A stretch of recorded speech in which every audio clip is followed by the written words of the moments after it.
পবিত্র বাইবেলটি একটি গল্প যা যীশুখ্রিস্টকে তুলে ধরে। এই মডিউলে আমরা সেই গল্পের মধ্যে দিয়ে যাচ্ছি যা আমাদের প্রকাশের দিকে নিয়ে যাচ্ছে বাইবেলের মাধ্যমে। পৃথিবী পাপ দ্বারা ধ্বংস হয়েছে, আর ঈশ্বর ইসরায়েলীয়দের মাধ্যমে পরিত্রাণ আনতে একটি চুক্তি করেছেন। তিনি তাদের বন্ধন মুক্ত করেছেন, তার আজ্ঞা সকল ঘোষণা করেছেন, তাদের একটি তাঁবু দিয়েছেন এবং তাদের বলিদান দিতে শিখিয়েছেন। এখন ঈশ্বর তার যাজক হিসাবে কাজ করার জন্য কিছু লোককে বেছে নেন। কিন্তু তারা কি করল? কেন ঈশ্বর তাদের নিয়োগ করলেন? আপনি কি কখনো একটি শিশুর গল্পের বই এবং একজন প্রাপ্তবয়স্ক ব্যক্তির একটি সাধারণ বইয়ের মধ্যে পার্থক্য লক্ষ্য করেছেন? একটি শিশুর বইতে প্রায়শই বড় বড় রঙিন চিত্র থাকে, যা বেশিরভাগ পৃষ্ঠাটি জুড়ে থাকে, এবং পৃষ্ঠার নিচের দিকে কয়েকটি মাত্র সরল শব্দ লেখা থাকে। বিপরীতে একটি প্রাপ্তবয়স্ক ব্যক্তির পুস্তকগুলি প্রায়শই কঠিন শব্দের পাঠে পূর্ণ থাকে, পৃষ্ঠার পর পৃষ্ঠা, এবং সেখানে খুব সামান্য অথবা কোনো চিত্রই থাকে না। এটি পুরাতন নিয়মের আনুষ্ঠানিক ব্যবস্থার বৈশিষ্ট্যকে চিত্রিত করার আরেকটি উপায়। এটি ছিল অপ্রাপ্তবয়স্ক মানুষের জন্য ঈশ্বরের প্রাণবন্ত ছবির পুস্তক। রঙিন ছবিগুলি খ্রিস্টের আসন্ন ব্যক্তি এবং কাজের বিষয়ে ঈশ্বরের উদ্ঘাটন প্রকাশ করেছিল। কিন্তু খ্রিস্টের আগমনের পূর্ণ আলো ও জ্ঞানে এই ছবির পুস্তকটি, অর্থাৎ পুরাতন নিয়মের অনুষ্ঠানগুলি, নতুন নিয়মে ঈশ্বরের পরিপক্ক এবং পূর্ণ প্রকাশের জন্য সরিয়ে দেওয়া হয়েছিল। আমরা এই বক্তৃতায় পুরাতন নিয়মের এই অনুষ্ঠানগুলির অন্বেষণ অব্যাহত রাখছি, যা আবাসতাঁবু, বলিদান এবং যাজকত্বের সংযোগগুলিকে সম্পূর্ণ করে, যা একটি সম্পূর্ণ প্যাকেজ গঠন করে।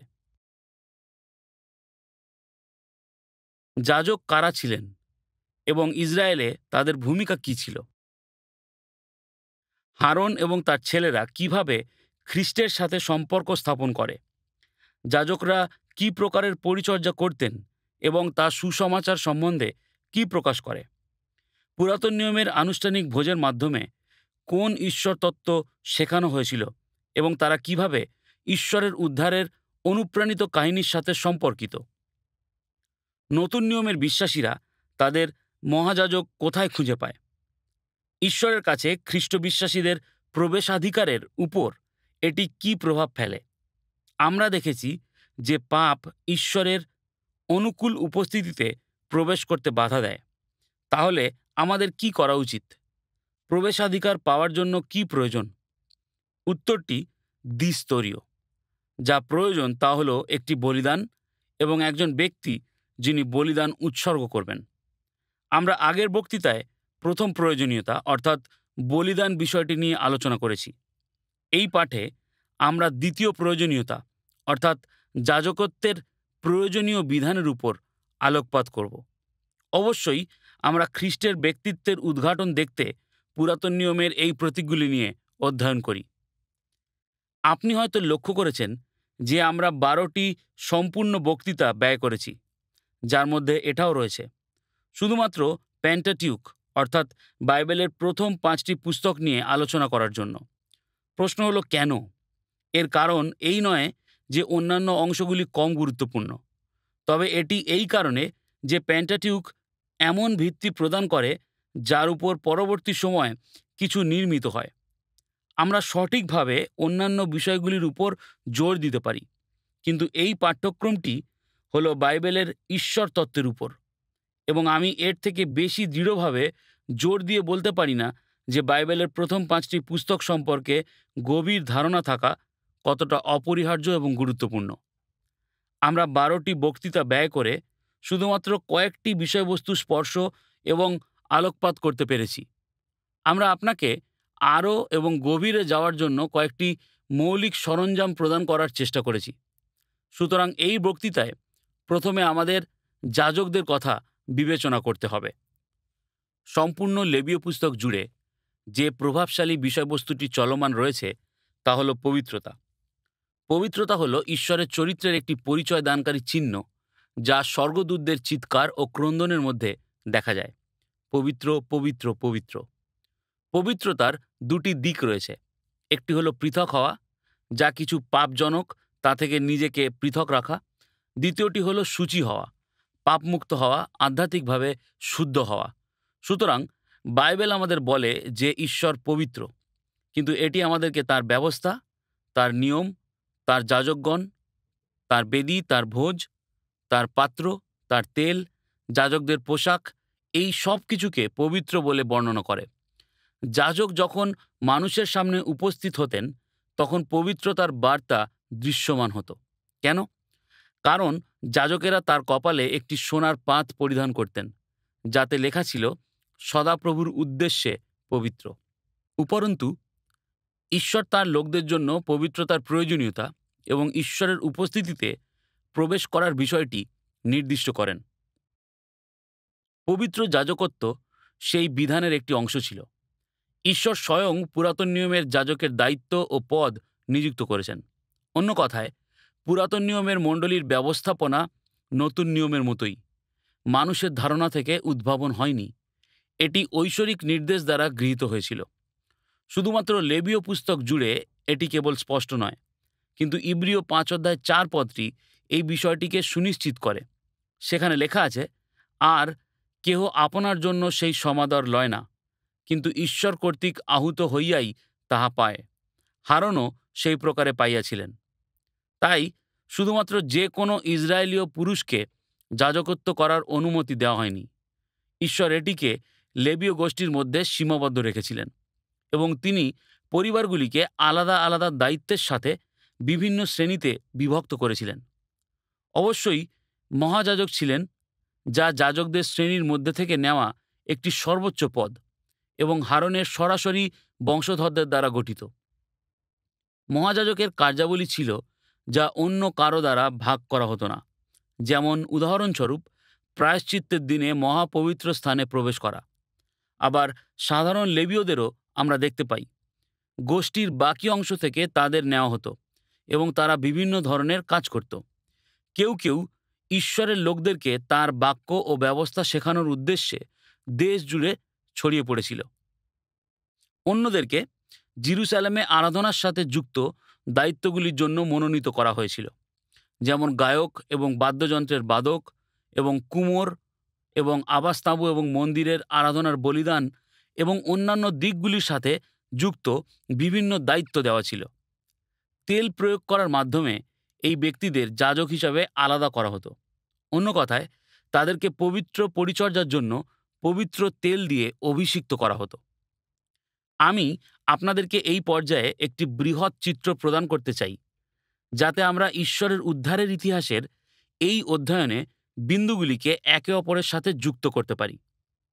পুরাতন নিয়মে 3টি প্রাথমিক দায়িত্বপদ ছিল এবং তাদের প্রত্যেকের নিজ নিজ দায়িত্বপদে প্রবেশ করার সময় পবিত্র অভিষেকের প্রয়োজন ছিল। এই 3টি দায়িত্বপদ হল ভাববাদী, যাজক ও রাজা। এখন নতুন নিয়মে খ্রিস্ট শব্দটি পুরাতন নিয়মের মসীহ শব্দের সমতুল্য এবং উভয় শব্দের অর্থ হল অভিষিক্ত ব্যক্তি। সুতরাং আপনি যদি বিষয়টিকে একসঙ্গে দেখেন, নতুন নিয়মে খ্রিস্ট শিরোনামটি বাস্তবে এই 3টি দায়িত্বপদের পরিপূর্ণতার একটি সংক্ষিপ্ত উল্লেখ, যিনি হলেন ঈশ্বরের চূড়ান্ত অভিষিক্ত একজন ব্যক্তি। খ্রিস্ট উপাধিটি চূড়ান্ত ভাববাদী, ঈশ্বরের চূড়ান্ত বাক্য মহান মহাযাজক এবং রাজাদের রাজার দিকে নির্দেশ করে। এই সবই প্রভু যীশুর খ্রিস্টের ব্যক্তির মধ্যে পাওয়া যায়। পবিত্র স্থানে পরিচর্যা করার সময় যাজকদের জন্য পবিত্র আনুষ্ঠানিক পোশাকও ঈশ্বর নিযুক্ত করেছিলেন এবং আমরা এখানে বিস্তারিত বিষয়ের তাৎপর্য বিবেচনা করতে পারি না। তবে আমি নির্ধারিত বুকপাটার উপর আলোকপাত করতে চাই, কারণ এটি যাজকের একটি গুরুত্বপূর্ণ দায়িত্বের সাথে ঘনিষ্ঠভাবে সম্পর্কিত। যাজকদেরকে লোকদের মধ্যে মধ্যস্থতা করার জন্য নিযুক্ত করা হয়েছিল। মজার বিষয় হলো, বুকপাটাতে 12টি মূল্যবান পাথর বা রত্ন ছিল এবং প্রতিটি পাথরের উপরে ইসরায়েলের একটি গোষ্ঠীর নাম লেখা ছিল। এই পাথরগুলিকে বুকপাটাতে বসানো হয়েছিল এবং বুকপাটাটি মহাযাজকের হৃদয়ের উপরে বসানো হতো। লোকেদের জন্য মধ্যস্থতা করতে সদাপ্রভুর সামনে উপস্থিত হওয়ার জন্য পবিত্র স্থানে প্রবেশ করার সময় মহাযাজক সদাপ্রভুর সামনে দৃশ্যমানভাবে 12টি উপজাতির নাম বহন করতেন।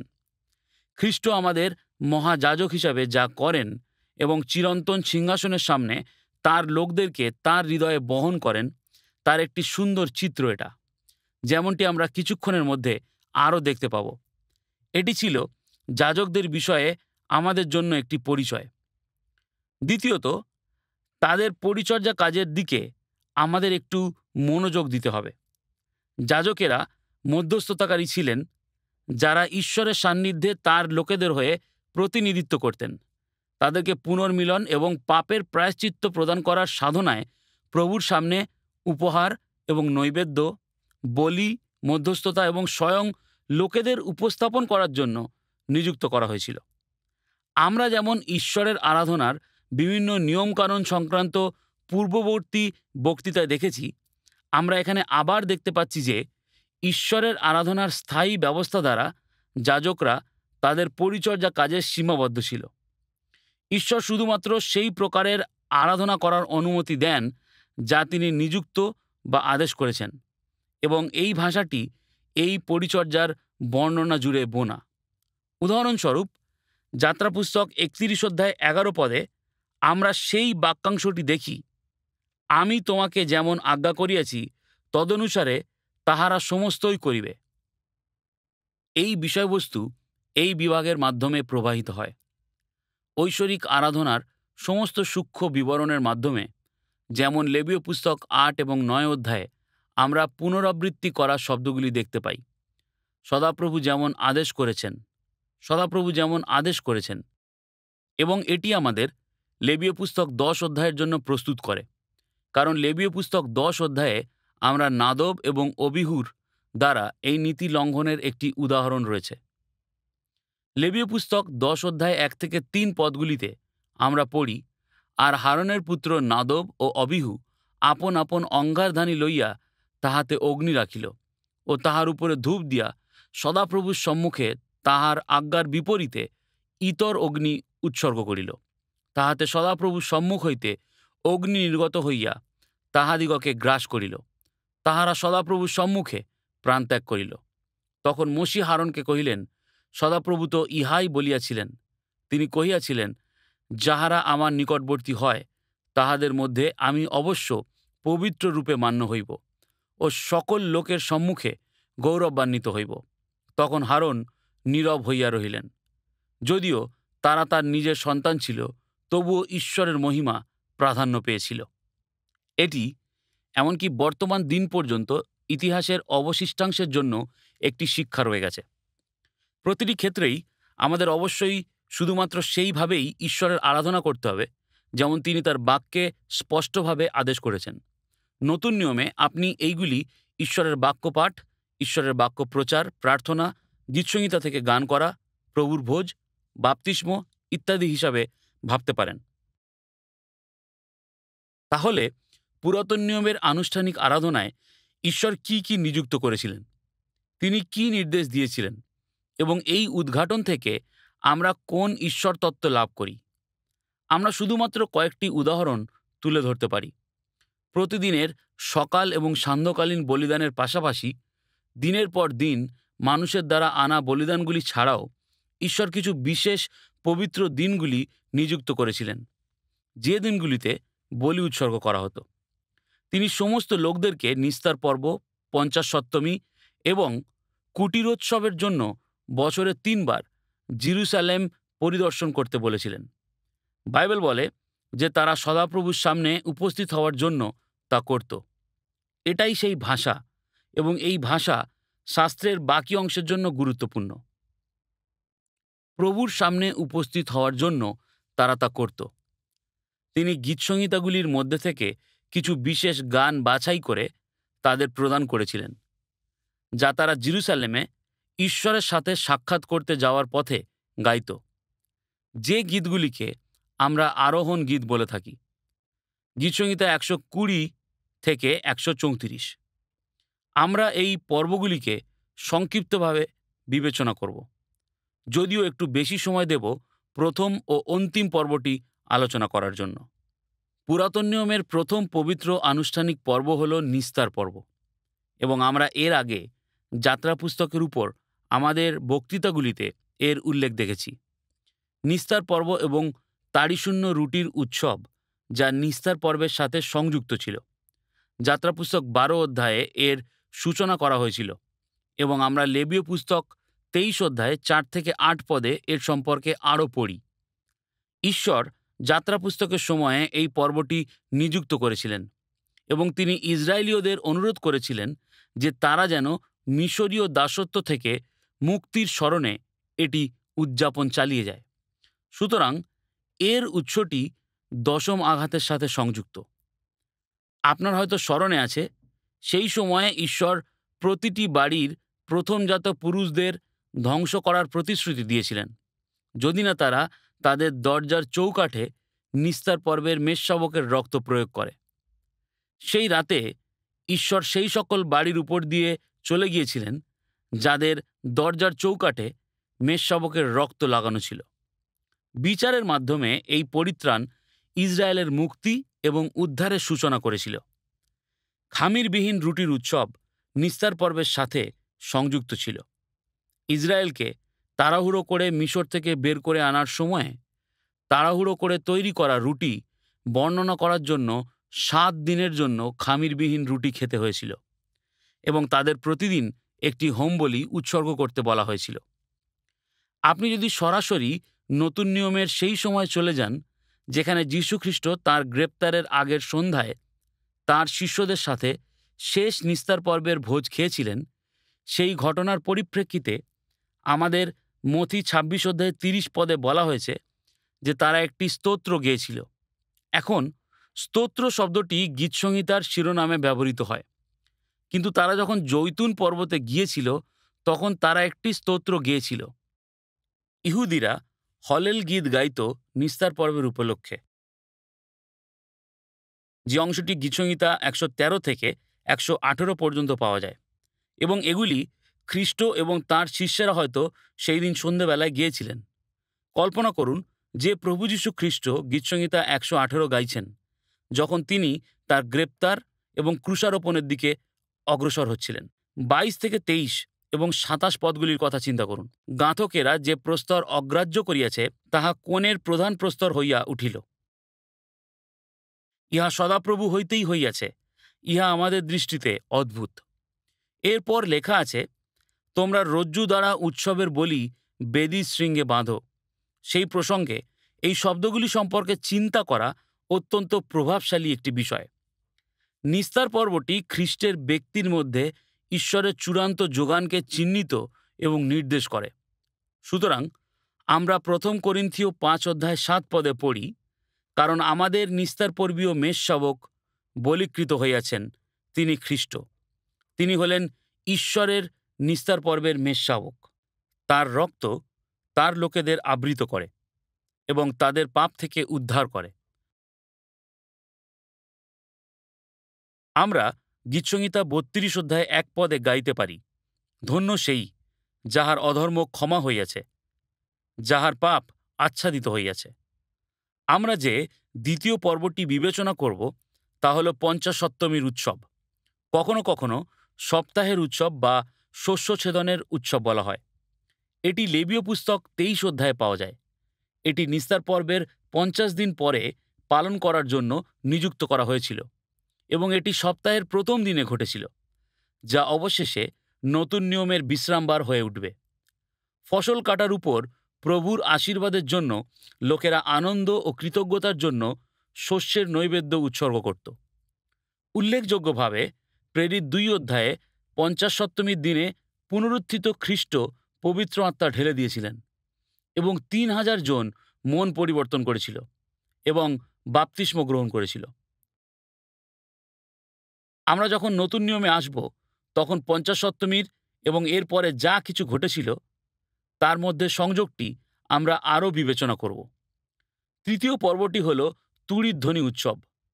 শাস্ত্রাংশটি বলে যে এই উৎসবটি সদাপ্রভুর সান্নিধ্যে একটি স্মরণীয় দিন ছিল, যেদিন লোকেরা অনুতাপ করত এবং প্রভুর জন্য নিজেকে পৃথক করে রাখত। লোকেরা তাদের কাজ থেকে বিরত হয়ে আগুনে সেই নৈবেদ্য নিবেদন করত। সম্ভবত এটি যাত্রা পুস্তক 19 অধ্যায়ে দীর্ঘ সময় ধরে তুরিধ্বনি বাজানোর একটি স্মারক ছিল। যখন ইসরায়েলকে তার বাক্য এবং ব্যবস্থা গ্রহণ করার জন্য সিনয় পর্বতে প্রভুর সামনে ডাকা হয়েছিল, মজার বিষয় হলো নতুন নিয়ম ঈশ্বরের বাক্য। প্রভু যীশু খ্রিস্ট ত্রাণকর্তার জন্ম স্বর্গদূতের ঘোষণা দিয়ে শুরু হয় এবং আমরা খ্রিস্টের দ্বিতীয় আগমনের আবার এই চিত্রটির বিষয়ে শুনতে পাব। প্রথম থিসলনিকীয় 4:16 কারণ প্রভু স্বয়ং আনন্দ ধ্বনি সহ, প্রধান দূতের রব সহ এবং ঈশ্বরের তুরিবাদ্য সহ স্বর্গ হইতে নামিয়া আসিবেন, আর যাহারা খ্রিস্টে মরিয়াছে তাহারা প্রথমে উঠিবে। চতুর্থত, আমরা কুটির উৎসব লক্ষ্য করব। এটি তৃতীয় এবং অন্তিম বার্ষিক ভোজ, যে সময়ে জেরুসালেমে যাত্রা করার প্রয়োজন ছিল, যে বিষয়ে আমরা আগে উল্লেখ করেছি। এই ভোজে লোকেরা প্রভুর সামনে বিভিন্ন হোমবলি এবং উপহার এবং স্বইচ্ছায় নৈবেদ্য প্রদান করত। এটি শরৎকালের ফসল কাটার একটি সপ্তাহব্যাপী উদযাপনের সাথে জড়িত ছিল, যেখানে মরুভূমিতে 40 বছর ধরে ঈশ্বর কিভাবে তার লোকেদের যত্ন করেছিলেন তা মনে রাখার জন্য শাখাগুলি দিয়ে অস্থায়ী আশ্রয় তৈরি করা হয়েছিল। আমাদের বলা হয়েছে যে তারা তাদের ঈশ্বর সদাপ্রভুর সামনে আনন্দ করার জন্য তা করত। যে পঞ্চম উৎসবটি আমরা বিবেচনা করব তা হলো প্রায়শ্চিত্তের দিন। এটি ছিল সর্বোত্তম এবং সবচেয়ে গৌরবময় পবিত্র দিন। প্রকৃতপক্ষে এটি বিশ্রামবারের বিশ্রামবার হিসেবে উল্লেখ করা হয় এবং এটি ইসরায়েলের ক্যালেন্ডার এবং জাতীয় জীবনের একেবারে কেন্দ্রস্থলে ছিল। এটি প্রতিস্থাপক প্রায়শ্চিত্ত দ্বারা পাপ থেকে শুচিশুদ্ধ হওয়ার একটি মহান দিন ছিল। এই দিনে ইসরায়েলীয়দেরকে তাদের প্রাণকে যাতনা দিতে বলা হতো। এটি ছিল অনুতপ্ত দুঃখের একটি অভিব্যক্তি। প্রায়ই উপবাস সহ তারা করত। মহাযাজক তার সাধারণ বিস্তৃত পোশাকের পরিবর্তে সাধারণ মসৃণ পোশাক পরতেন। এই বার্ষিক অনুষ্ঠানের মধ্যে দুটি প্রকারের নৈবেদ্য জড়িত ছিল। মহাযাজকের জন্য একটি পাপার্থক বলি, যা তার বাড়িতেই হতো, এবং তারপর লোকদের জন্য একটি পাপার্থক বলি, এবং তারপর দ্বিতীয়ত মহাযাজকের জন্য তার বাড়িতেই একটি হোম বলি এবং অন্যটি লোকদের জন্য। এই দুই প্রকারের বলিদানের মধ্যে ছিল বলির পাঁঠার রীতিনীতি। অনুষ্ঠানের সবচেয়ে উচ্চ ও গুরুত্বপূর্ণ পর্যায়ে তখন এসে উপস্থিত হতো যখন মহাযাজক পবিত্র স্থানে প্রবেশ করত।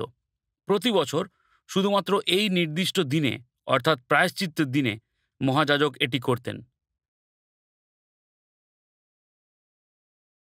তিনি নিয়ম সিন্দুকের উপরে, পাপাবরণের উপরে রক্ত ছেটানোর জন্য মহাপবিত্র স্থানে প্রবেশ করতেন।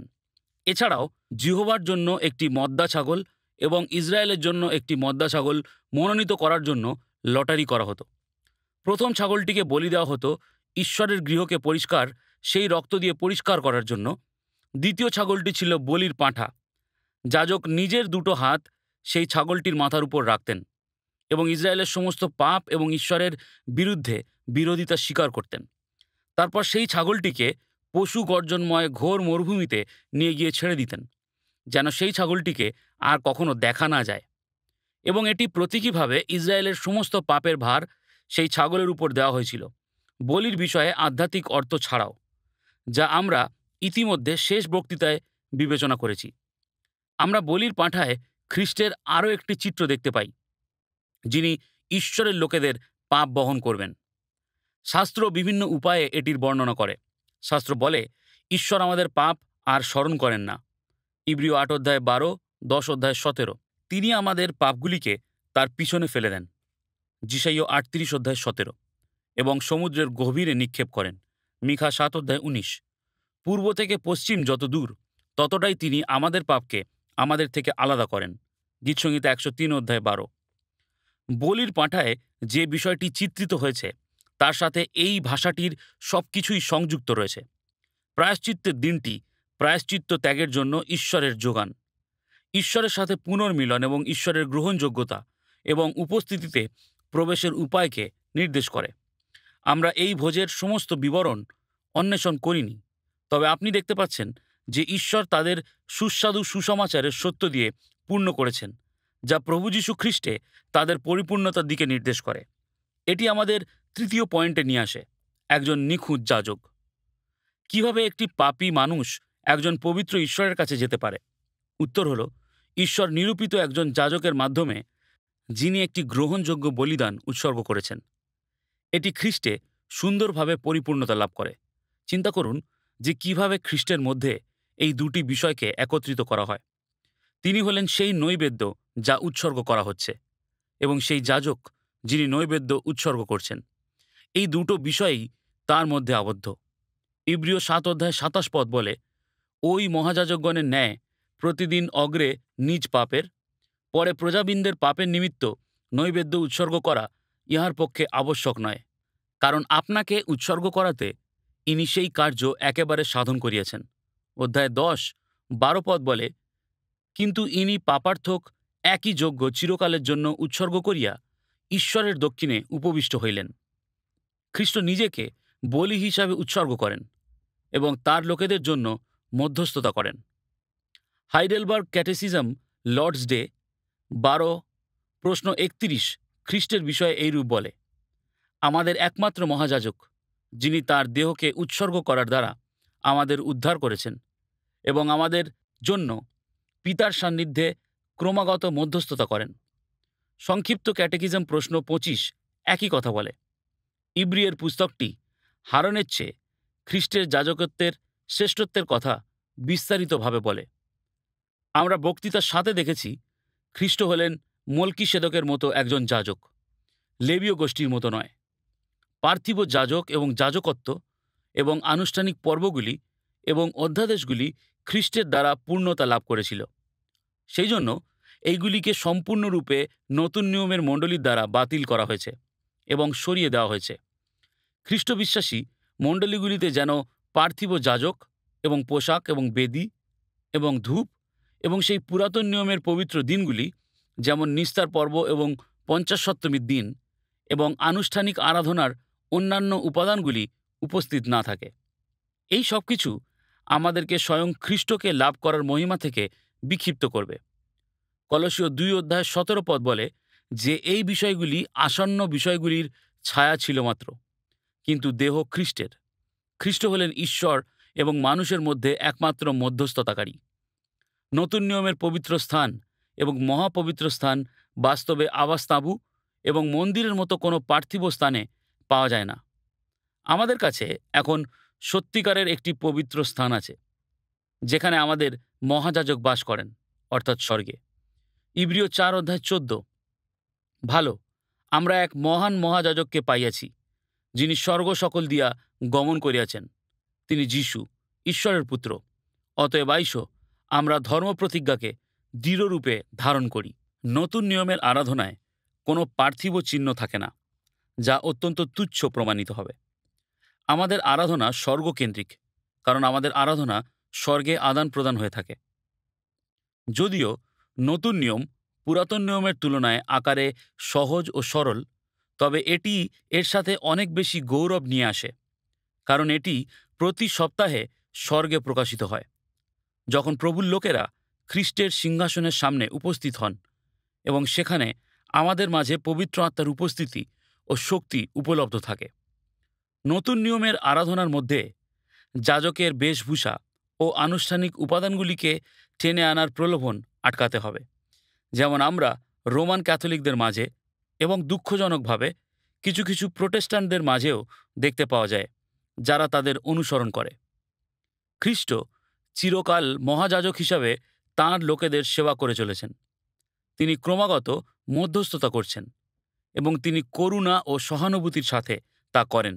ইব্রিয় 2:18 কেননা তিনি আপনি পরীক্ষিত হইয়া দুঃখভোগ করিয়াছেন বলিয়া পরীক্ষিতগণের সাহায্য করিতে পারেন।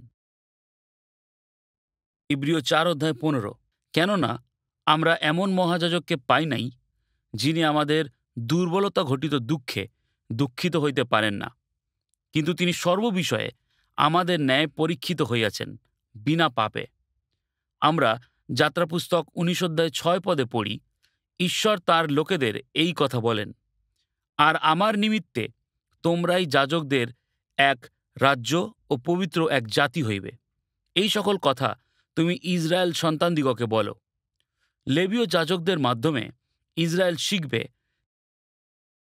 কিভাবে যাজকদের পরিচর্যার মাধ্যমে তারা একটি জাতি হিসাবে ঈশ্বরের কাছে যেতে পারে। এর পরিপূর্ণতা আমরা নতুন নিয়মে দেখতে পাই, যেখানে প্রত্যেক বিশ্বাসীদের যাজক বলে সম্বোধন করার শিক্ষাতত্ত্ব দেখতে পাই। আমরা প্রথম পিতর 2:9 পড়ি। সেখানে নতুন নিয়মের পরজাতীয় মণ্ডলীর কাছে এই কথাটি বলা হয়েছে, কিন্তু তোমরা মনোনীত বংশ, রাজকীয় যাজকবর্গ, পবিত্র জাতি, ঈশ্বরের নিজস্ব প্রজাবৃন্দ, যেন তাঁহারই গুণকীর্তন করো, যিনি তোমাদিগকে অন্ধকার হইতে আপনার আশ্চর্য জ্যোতির মধ্যে আহ্বান করিয়াছেন। প্রকাশিত বাক্য 1:6 এবং আমাদিগকে রাজ্যস্বরূপ ও আপন ঈশ্বর ও পিতার যাজক করিয়াছেন। পুরাতন নিয়মের উপাদানগুলি যা আমরা ইতিমধ্যে আলোচনা করেছি তা আমাদের এই ধারণাটি বুঝতে সক্ষম করে। কোনো পার্থিব যাজক অথবা মধ্যস্থতাকারী ছাড়াই প্রত্যেক বিশ্বাসী সরাসরি ঈশ্বরের উপস্থিতিতে মহাপবিত্র স্থানে প্রবেশ করতে পারে।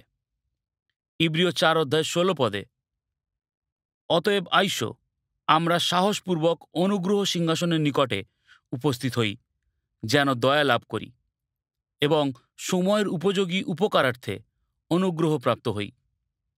যদিও বিশ্বাসীরা রক্তসেচন সহকারে বলিদান করে না, আমরা আমাদের সমগ্র জীবন খ্রিস্টের জন্য পৃথক করে রাখি। রোমীয় 12:1 অতএব হে ভ্রাতৃগণ, ঈশ্বরের নানা করুণার অনুরোধে আমি তোমাদিগকে বিনতি করিতেছি, তোমরা আপন আপন দেহকে জীবিত, পবিত্র, ঈশ্বরের প্রীতিজনক বলিরূপে উৎসর্গ করো, ইহাই তোমাদের চিত্তসঙ্গত আরাধনা।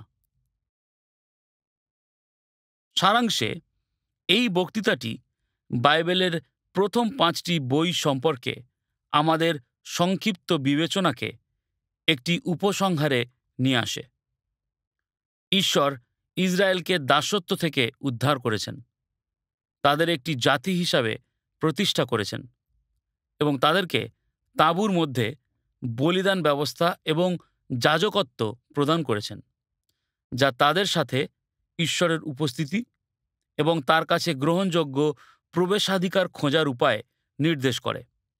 কিন্তু ইসরায়েল এখনও একটি পশু গর্জনময় ঘোর মরুভূমিতে রয়েছে। তারা এখনও ঈশ্বরের প্রতিশ্রুত দেশে নেই। পরবর্তী বক্তৃতায় আমরা প্রতিশ্রুত দেশ এবং উত্তরাধিকারের সাথে সম্পর্কিত ঈশ্বরের উদ্ঘাটনের ঈশ্বর তত্ত্ব বিবেচনা করব। আমরা আশা করি এই বক্তৃতায় যা বিবেচনা করেছি তা দ্বারা আপনি অনুপ্রাণিত হয়েছেন। রেভ রবার্ট ম্যাককার্লির সাথে যোগ দিন। পরের অংশ বাইবেল তত্ত্বের মাধ্যমে আমাদের যাত্রা আরও গভীর হবে এবং জানতে সাহায্য করবে কিভাবে ঈশ্বরের প্রতিজ্ঞাভূমি আমাদের পরিত্রাণ চিত্রিত করে।